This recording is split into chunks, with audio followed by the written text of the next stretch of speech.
So we're talking about blessings, and we're talking about success, and I know that means different things to different people. First of all, some people have the misguided idea that a blessing is something that involves money. And while it can, the blessing is a much greater concept and much greater value than just dollars and cents. Because there's some things that you can't place a price on, and we talk about this often. You can't place a price on good health. If you're sick, if you're really, really sick, seriously ill, what would you give if you could be completely well and made whole again? And you say, well, there's not enough money in the world. I'd give you all that there is if I had it. Freedom is something that is beyond price. And love, what about love? True love is something that is just, and then God's love, being a recipient of God's love, God's grace and God's mercy. These are blessings that are beyond price. And when it comes to success, success can be thought of in a worldly and material way, in a materialistic way, or it can be thought of in a way in which godly Christian people consider what true success really is. And so, obviously, don't hear me delivering a quick, get-rich-quick sermon that has to do about filling your pockets with more money and all this. And that's not what this is about. This is actually the last part of a series that I started, back before the end of the year, which has to do with good stewardship and good money management as taught in the Bible. These are biblical principles. And so here are some introductory thoughts that I jotted down. The world belongs to the energetic. That was said by Ralph Waldo Emerson. Your ship will never come in unless you sent one out. That makes a lot of sense, doesn't it? Real success is measured in how we use our success. In other words, it's not a big deal to work steady. That is, if you're healthy. If you can get a job, to work steady and save a good portion of that money and always keep saving. You don't have to be extra smart. You don't have to be extra virtuous to do that. Anybody who chooses to just live on less than they make and save and invest it wisely. But then true success is not just winding up with a pile of money one of these days. It's how we use that blessing or that success, and if we do it to the glory of God. And the final thought in my introductory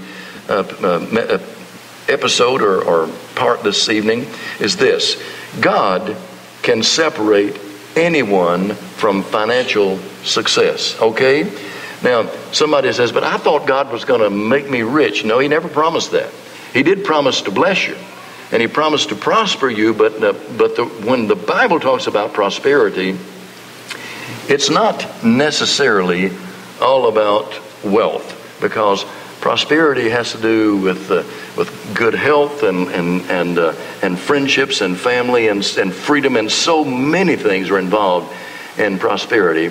But now, if God sees the need to separate anybody from their wealth, He can do it. He can do it in at least two ways. Number one is by death. And we're going to look at an episode this evening from Luke chapter 12 about the rich man who said, I finally got it made. I've got everything I need, and now I can relax and take it easy. And God says, but just one thing you forgot to think about. Tonight, you're going to die. And so you can be separated from wealth that way. Another way is when God allows us to go bankrupt. And some amazing, brilliant, hardworking people have gone bankrupt in this life and in this world. And Job, of all people, in Job chapter 1, verse 22, winds up not only losing his health and not only losing his family, but he lost his wealth. He lost everything. He went completely bankrupt, and God let that happen. Now, we know the end of that story, and we know that if you just continue to read the book of Job, that Job winds up with his wealth restored even more than he lost. But he was allowed to go bankrupt. And so God can separate us from our money, especially if we are depending too much on it and trusting too much in it. So let's talk about this business of being blessed for success. This is Psalm 118, verse 25, where the psalmist says, Lord, save us and grant us success. Now, obviously, the psalmist is not talking about some kind of shallow success.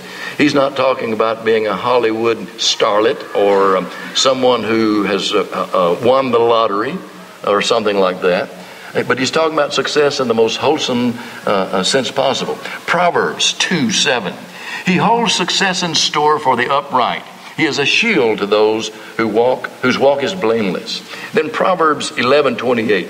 Those who trust in their riches will fall, but the righteous will thrive like a green leaf. And so there he's talking about the difference between real success and the kind of success that that we can lose. And so blessings, it's important for us to realize, true blessings, the kind of blessings that are priceless, come from God. And even if we prosper financially, we must always remember that this comes from God.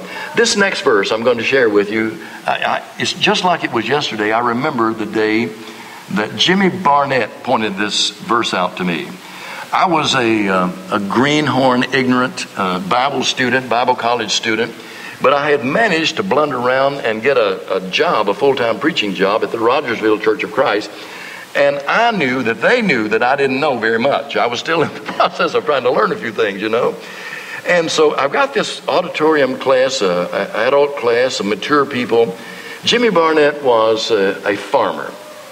And he was you might say, a successful farmer, not in a big time way, but he did all right. He lived well, had a lot of land, and managed it. And he was a very serious-minded person as far as his business was concerned. Jimmy Barnett has fed, and he and his family, a lot of people, because they have grown all kinds of food, both the cattle and crops and things like that. But I had this class one Sunday morning, and I'd probably been there about 3 or 4 months, and I was in over my head, but I knew it. You see, it's all right to know. If you know you're in over your head, that's not as bad as thinking you know it all and you really you don't know it all. And so I was trying to talk about this business of how that we need to thank God even when we do the right thing and we pay our bills and we work hard and we manage our money well and we tend to do better than the average person does.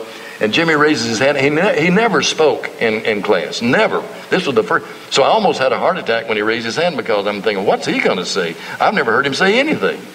He said, Brother Dennis, turn to Deuteronomy chapter, and he read, this was Deuteronomy 8:18. Are you ready? And this is the verse he wanted me to read to the class. But remember the Lord your God, for it is He who gives you the ability to produce wealth.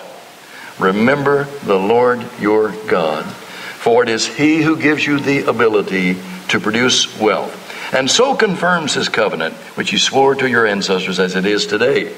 And so that verse, that I'll never forget that verse, never forget that day, never forget Jimmy, because here's a man who, he didn't talk much, but man, he lived the life. I'm talking about he lived the life of a righteous man. He was the best of neighbors. He was a praying man. He was a kind man. He was a gentleman. He was a godly man. And when a man like that asks you to read a particular verse, and the verse is to remind you that you didn't get successful by yourself. You got successful if God allowed you to be successful. It is He who gives you the ability to produce wealth. And then there's that passage in Luke chapter 12 that I mentioned. This is, of course, the guy who thinks that he can depend upon his money and his farm and his riches and all that. And so Jesus tells them a parable. The ground of a certain rich man yielded an abundant harvest. By the way, one thing I want to point out here is that even if you are a person who lives the abundant life, I'm talking about as far as finances are concerned, there's certain things you got to do. And one of the things you got to do is you've got to put the seed in the ground. In other words, you've got to clear the land, you've got to till the soil, and you've got to put the seed in the ground. But you can't make that seed produce. You just can't. That power comes from God. God has, of course, infused the seed with His life, with life that causes that seed to decay, but then the germ of life is there, and it shoots that little plant up, and it produces more fruit. But this guy at least knew that he had to put seed in the ground. and his harvest was abundant. Verse 17. He thought to himself, what shall I do? I have no place to store my crops. And then he said, this is what I'll do. I'll tear down my barns and I'll build bigger barns. And there I will store my surplus grain. And I'll say to myself, you have plenty of grain laid up for many years. Take life easy. Eat, drink, and be merry. But God said to him, you fool. This very night, your life or your soul will be demanded from you. Then who will get what you have prepared for yourself? This is how it will be with those who store up things for themselves, but are not rich toward God. And so it's very important for us to realize that if we don't keep God in our lives, then he can separate us from our wealth, and nothing can come of it, because we have forgotten to honor God with the wealth that he allowed us to handle for a little while. Now the scripture says that God blesses honest people. There's an old saying, by hook or crook is not by the book. In other words, the Bible does not talk about and teach us to just get money any way you possibly can. By hook or crook is not by the book. But honesty is God's way. This is Leviticus chapter 19, verse 11 and following. Do not steal, do not lie, do not deceive one another. Do not swear falsely by my name and so profane the name of your God. I am the Lord. Do not defraud or rob your neighbor. Do not hold back the wages of a hired worker overnight. In other words, if he's worked an honest day, then pay him and don't delay paying him. And so these are just principles in which God says, I can bless you if you're willing to be an upright person. If you're willing to shoot straight and tell the truth and not take advantage of people just because you can. And then God blesses hard work. Somebody said that prosperity has a price tag, and only those willing to pay it can have prosperity. Winners go the extra mile. They go farther. They work longer. They work harder. And they do more than the average person. And so the scripture says that God will bless hard work. Lazy hands, Proverbs 10:4, make for poverty, but diligent hands bring wealth. And don't let me make you think that you have to be wealthy by the world's standards in order for me to be teaching that's what the Bible is teaching. Forget about the world standards. Wealthy is anything when you have more than you need. That's what wealthiness is. That's what being rich is, having more than you need. It's when you've got not only just enough food, but you've got more food. It's where you have more than threadbare clothing and one outfit. It's where you have adequate room and shelter and safety and things like that. That's what it means to be wealthy. Proverbs 13:4. A sluggard's appetite, that means a lazy person, a sluggard's appetite is never filled, but the desires of the diligent are fully satisfied. Matthew 13:3 and 4. And the reason I bring this up, I'm not going to read the entire parable of the sower, just maybe the first verse, verse 3 there. Then he told them many things in parables, saying, a farmer went out to sow his seed. Now the principle there is that we are participants in God's process of blessing us. The farmer, and of course it goes on to say that he sowed seed on 4 kinds of soil, and one of those soil was fertile, one of those kinds of soil. But the important thing to realize is that we've got to sow the seed. In other words, we've got to be willing to do the work. We've got to be willing to show up on the job and be there on time and give an honest day's work for an honest day's pay and things like that. And so the sower went out to sow his seed. And then it's very important for us to realize that God blesses sound judgment. And you know what sound judgment is, don't you? Sound judgment is just the opposite of bad judgment or foolish judgment.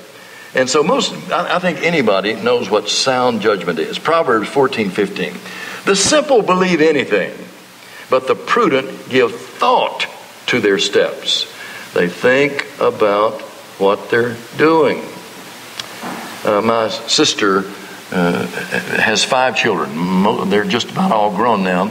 But one of the ways she would discipline them when they were little was she would say, go over there and stand in that corner and think about it.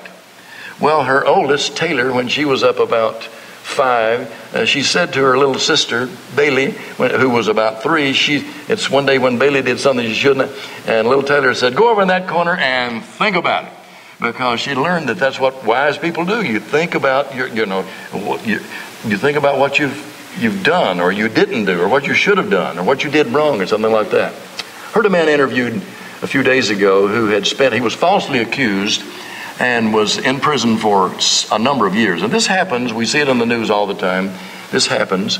But he said one of the things about being in prison is that you have a lot of time to think. He says you can review your life. He said you can even remember conversations that you otherwise would have forgotten. And you can remember what you said and what was said to you, and you can just review it all again. And he says you'll find time to think about, there's where I went wrong, or that's what I should have done, or that was one thing that I did well. But he said you can just review your life when you're in prison, because you have this opportunity to think. Well, God blesses sound judgment. These are people with sound judgment are people who think about what they're doing. He even talks about how that adversaries, in other words, enemies of God, in this case it's enemies of Israel, if they would just think about what they're doing, they wouldn't do what they're doing. So he says this, Deuteronomy 32:29, if only, these are the enemies of Israel, they were wise and would understand this and discern what their end will be. In other words, if they would just think about how this is going to turn out when you resist God and you rebel against God and you neglect to do what God commands you to do, or in this case you fail to refrain from doing something that God would not have you to do. So God will bless sound judgment, but people who don't use sound judgment are going to get themselves in trouble. God blesses good management. Now, what is good management? We were talking about management of life and so forth. Alan and I ate in a restaurant back some time ago, the Italian restaurant, the Riccatonis. Well, that guy and his brother, who is a musician, I'm talking about not the owner, but the manager of this restaurant. They went to the river last Wednesday, got in a boat, and they went to go fishing, and they never came back, and they've still not been found. Their boat was found capsized and wedged under a bridge, but they've not been found yet. And so they were interviewing, and the newspaper was they were interviewing the owner of the restaurant, and he was talking about what a fantastic manager this missing young man was, how he'd been his manager for years, and how that he didn't know what he was going to do without this manager, because this young man made that business successful because he was a good manager. Well, God values good management. And so he says this. He says, look at things like the ants that I've made. This is Proverbs 6, verses 6 through 8. Go to the ant, you lazy person. Consider its ways and be wise. It has no commander, no overseer, no ruler. Yet it stores its provisions in summer and gathers its food at harvest. And so he's just saying, if you'll pay attention to something as simple as a tiny little ant, that ant can teach you some amazing lessons about management and good planning and things like that. God blesses courage, and He blesses faith. Now, let me share with you, I just threw down some things that just, occurred off the top of my head. Let me share with you some loser language. In other words, just the opposite of being courageous and full of faith. Loser language goes something like this. You can't do that, or I can't do that. There's no use in even trying. It's too hard. It's too difficult. If it's such a great idea, everybody would be doing it. Or if you play it safe and don't take any risk, then you'll never fail. That's loser language there. See, it's all right to fail. It's all right to try and fail, because you learn a lot, which makes you able to make better decisions the next time you approach something, the next time you want to embrace some new adventure. Once poor, always poor. Unfortunately, that's how a lot of people think. I was born into a poor family, and I guess I'll just have to die in my own poor family because there's nothing I can do about my situation. That's loser language. And of course, Christians, God's people, need to reject that kind of language and self-talk and thought. God blesses courage and He blesses faith. This is Joshua chapter 1, and I love this language. Let's look at it. This is where Joshua was given the charge to lead Israel forward. And so this is what God is saying to him. Verse 6, be strong and courageous, because you will lead these people to inherit the land I swore to their ancestors to give them. Verse 7, be strong and very courageous. You see, he just said strong and courageous in the first time, but then he said, be strong and very courageous. Be careful to obey all the law my servant Moses gave you. Do not turn from it to the right or to the left. In other words, stay on the true path, that you may be successful wherever you go. Keep this book of the law always on your lips. Meditate on it day and night, so that you will be careful to do everything written in it. Then you will be prosperous and successful. Have I not commanded you? Be strong and courageous. Do not be afraid. Do not be discouraged. For the Lord your God will be with you wherever you go. And then let's listen to the man who reached a good age of maturity. And I really do hope I get to live as long as old Caleb did, and even longer, Lord willing. This is Joshua chapter 14, and we're looking at verses 6 through 12. Now the people of Judah approached Joshua at Gilgal, and Caleb, son of Jephunneh, the Kenizzite, said to them, you know what the Lord said to Moses, the man of God, at Kadesh Barnea, about you and me. I was 40 years old when Moses, the servant of the Lord, sent me from Kadesh Barnea to explore the land. And I brought him back a report according to my convictions. But my fellow Israelites went up with me and made the hearts of the people melt. In other words, they came back talking loser language. They came back talking like the people there are too big, and this is an amazing land, but we're like ants in their sight, and or grasshoppers, he said, in their sight, and there's no use in even trying to take the land because it's just impossible. That was the loser language, but not Caleb and not Joshua. These men said, we can do it. We can do it because God is with us, and if God is with us, then all we need to do is be strong and courageous and go forth. But he says this, verse 9, so on that day Moses swore to me, the land on which your feet have walked will be your inheritance and that of your children forever, because you have followed the Lord my God wholeheartedly. I love that word right there, wholeheartedly, or with all your heart. Now then, just as the Lord promised, he has kept me alive 45 years since the time he said this to Moses, while Israel moved about in the wilderness. So here I am today, he says, 85 years old, and I'm ready. He said, I'm still as strong today as the day Moses sent me out. I'm just as vigorous to go into battle now as I was then. Now give me this hill country. Give me this mountain that the Lord promised me that day. You yourself heard that the Anakites were there, and their cities were large and fortified, but the Lord helping me, I will drive them out, he said.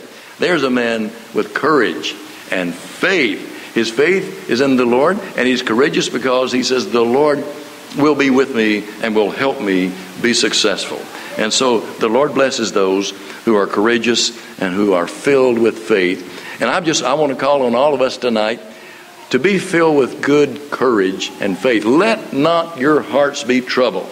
Trust in the Lord and attempt great things and believe. Even if it doesn't work out, we'll always be better off if we try to do something great in our lives. Amen? And so that's what it means to be blessed for success. The plan of salvation is on the screen. And we would encourage anyone who has not yet obeyed the gospel to choose to do so tonight. That's the first step in being blessed. That's the first step in being successful. And now, if you're already a Christian, but you need the prayers of the church, you'll never find a better time than right now to ask your church family to pray with you and for you. Why? Because there's a great day coming, and we need to be ready for it. Won't you come now while together we're standing and sing?